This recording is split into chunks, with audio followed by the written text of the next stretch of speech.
Posibleng mahigit 30 iba pa ang sangkot sa issue ng mga nawawalang sabongero. Ayon po yan kay Justice Secretary Jesus Crispin Remulla. May panawagan din ng DOJ sa mga nawalan ng kaanak na posibleng konektado sa sabong na hindi pa dumulog sa kanilang tanggapan. Saksi, si Salima Refrat.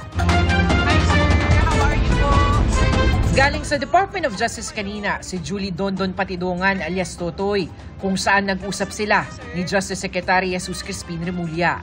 Sabi ng kalihim, kabilang sa diskusyon, ang iba pang mga taong nasa likod ng pagkawala ng mga sabongero.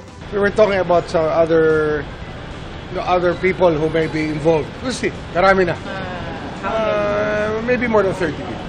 Lahat daw ng impormasyon ay binubusisi at tinitiyak. Lalo't hindi lang pagkawala ng mga sabongero ang lumalabas sa investigasyon, kundi maging mga pagpatay sa drug war. Marami kaming facts na pinag-aaralan. So we can separate the drug war from the isabong, but still looking at the intersections where they meet. Marami kami ina-evaluate talaga ngayon na data, because that's what it is. You know, it's a history of everything happening for the past so many years. Sa ngayon, inaayos pa rin ang affidavit ni Patidongan na maglalaman ng kanyang nalalaman sa kaso ng mga missing sabongero. We're still getting some information and clarifications about everything. Kasi marami talaga siyang data na alam eh. Marami siyang alam talaga. So we have to know what he knows. Kung may mapatunayan daw sa na-recover na mga buto ng tao sa Taal Lake, patitibayin nito ang mga pahayag ni Patidongan, ayon kay Remulla.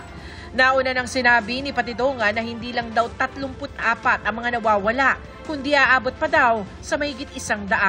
Kaya panawagan ni Remulla sa mga nawawala ng kaanak na maaaring konektado sa sabong pero hindi pa nagre-report.